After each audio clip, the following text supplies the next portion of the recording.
Hello ছোট্ট বন্ধুরা, কেমন আছো তোমরা? আশা করি সবাই ভালো আছো। আজকে আমরা ভালো করে জেনে নিব স্বরবর্ণ কোনটা কিভাবে পড়তে হয়। দেখো তাহলে এটা হচ্ছে যে অ, এটা আ, রস ই, দীর্ঘ ই, রস উ, দীর্ঘ উ, রি, এ, ওই,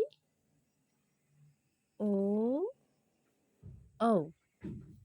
আবার বলো অ, আ, ই,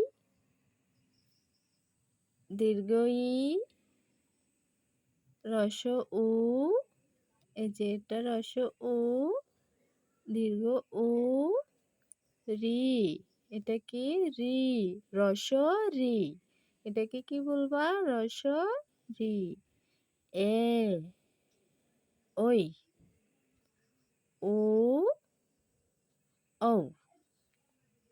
হ্যাঁ, আজকের মতো এটুকুই তোমরা ভালো করে পড়বা। ওকে।